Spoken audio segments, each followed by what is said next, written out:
স্মরণীয় জুলাই তারুণ্য পত্র 2026 আজকে অনুষ্ঠানে সম্মানিত সভাপতি এই বিশ্ববিদ্যালয়ের উপস্থিত যিনি ভারপ্রাপ্ত ভিসির দায়িত্ব পালন করছেন প্রফেসর ডাক্তার মোহাম্মদ মাসুদ ইকবাল, উপস্থিত আছেন বিশেষ অতিথি আমি প্রথমে শর্টটা নেই সমন্বয় মাননীয় সংসদ সদস্য ইঞ্জিনিয়ার সান্তিদেব কাপুরি, উপস্থিত আছেন বিশেষ অতিথি জেনারেল ডাক্তার হামিদুল হক খান, উপস্থিত আছেন বিশেষ অতিথি রেজিস্ট্রার ডাক্তার মোহাম্মদ নাসির আলী, আমাদের শ্রদ্ধাভাজন শিক্ষক আরেকজন জুলাই যোদ্ধা জাহাঙ্গীরনগর বিশ্ববিদ্যালয় তার সেই কবিতা পাঠ আমরা সবাই ভাইরাল হয়েছে সারা বাংলাদেশ জানে।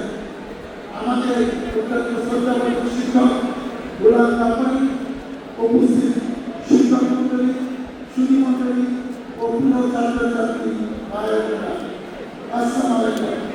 আমি অনেক বিভিন্ন বক্তার বক্তব্য শুনেছি। ওদের এই জুলাই নিয়ে আমি বেশি কিছু বলতে চাই না।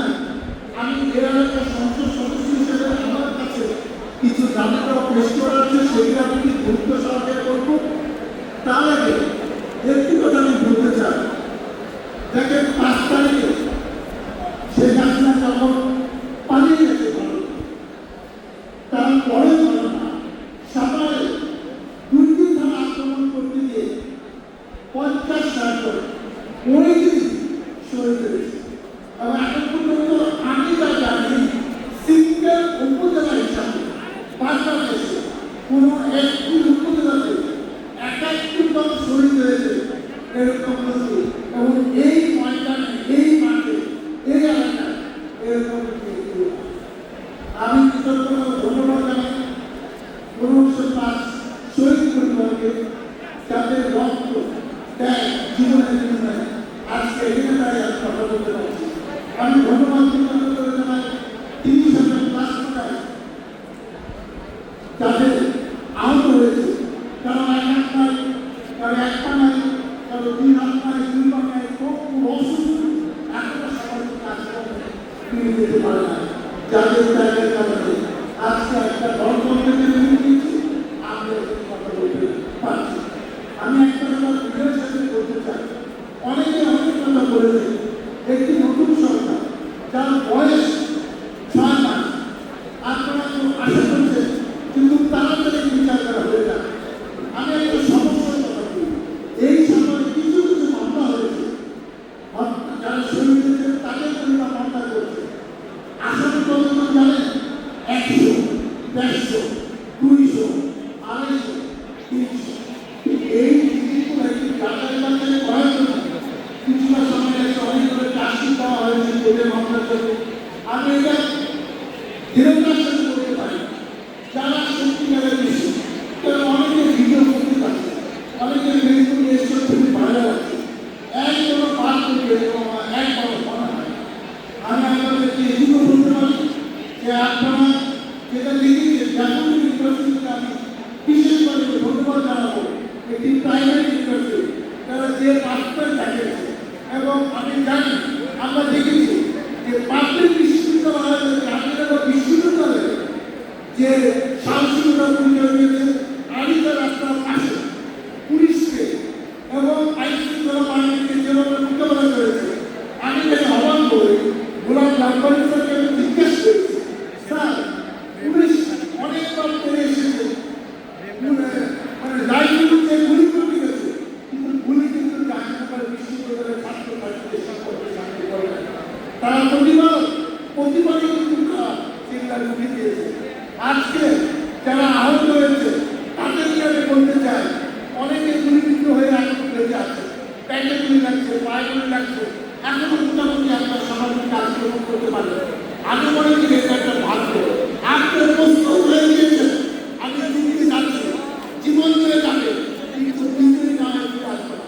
আল্লাহ আপনারা বেঁচে আছে, এটা কিন্তু আপনি কোনো কৌশল করে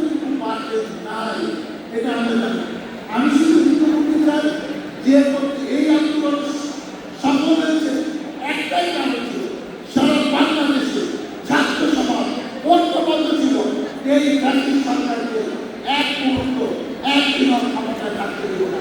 তারা চেয়েছিল জুলাই মাসে 31 দিনের মধ্যে এই সরকারের পতন করবেন, কাছে বিদায় দিবেন। আরো 5 দিন বেশি লেগেছিল বলে তারা এটা 36 জুলাই অবৈধ নামে অবৈধ করে, কারণ তারা এই জুলাই চেষ্টাকে সারা জীবন হৃদয় আত্মায় ধারণ করতে চায়।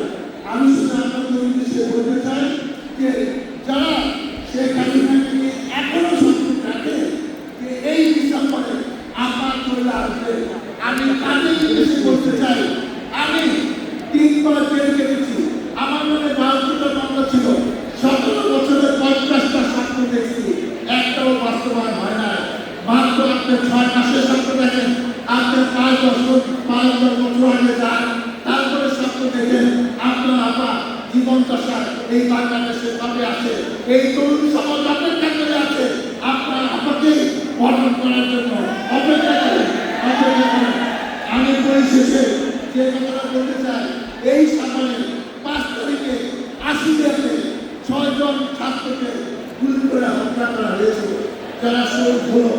এবং ওই স্পটে দায়িত্ব ছিল এই স্ত্রী আব্দুল্লাহ কাকু এবং ওসি ছিল দেখেন আপনার লাশ আপনি খুন করলেন, একটা ভ্যানগাড়ি তুলে আপনি পেট্রোল ঢেলে আপনি সেখানে আগুন জ্বালিয়ে দিলেন। মুসলমানের লাশ তো আপনি পোড়াতে পারেন না, আপনি একজন মুসলমান, যারা মারা গেছে মুসলমান, আপনার তাদের লাশ পোড়ান কিভাবে? এটা তো আল্লাহ কাছে নেই। এবং সবচেয়ে দুঃখজনক এই ঘটনা ঢাকা ইউনিভার্সিটি থেকে মাস্টার ডিগ্রি পাস করে দলের আনুগত্যের কারণে যে কাজটা করলো আজকে জাতির দিকে বোঝা গেছে। আপনারা আসুন আমরা ঐক্যবদ্ধ হই, আমরা আমাদের বিবেক নিয়ে দায়িত্ব নিয়ে আমরা সাহসিকতার সাথে সব কিছু মোকাবেলা করবো। আজকে জুলাই আমাদের মূল চেতনা হোক যে কোনো অন্যায় আর বাংলাদেশে হবে না, এবং যেখানে অন্যায় সেখানে প্রতিরোধ এবং প্রতিবাদ হবে। এটাই আমার আজকে দিনে আমাদের বলতে হবে। আমার কাছে বেশ কিছু দাবি করা হয়েছে।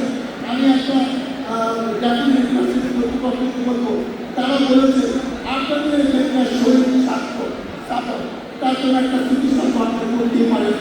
আজকে কেন্দ্র দাবি করেছে যে ছাত্র শিক্ষক মূল্যায়ন জাতীয় একটা সুবিধা একটা বড় একটা ইউনিভার্সিটি 27,000 ছাত্রছাত্রী পড়াশোনা করে, এখানে একটি অবশ্যই চমৎকার সুন্দর মূল্যায়ন আমরা আরেক মতো দেখতে চাই।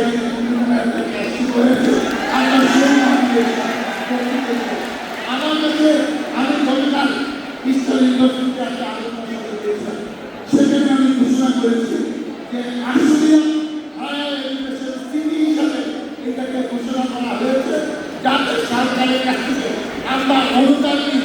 আপনাদের যেসব রাস্তাঘাটের সমস্যা আছে, আপনাদের যে বিদ্যুতের সমস্যা আছে, এটার জন্য বিশেষ ব্যবস্থা আমরা যেন করতে পারি। আর একটা দাবি আছে মাদক নিয়ে, এখানে আলাদা একজন আছে, এই বাড়ির দায়িত্ব আমি আপনাদের কথা দিয়ে দিলাম। এই এলাকার সংসদ সদস্য হিসাবে আগামীকাল থেকে একটা বিশেষ ভোট এই জাতীয় শহরে তারা স্পেশাল দায়িত্ব পালন করবে।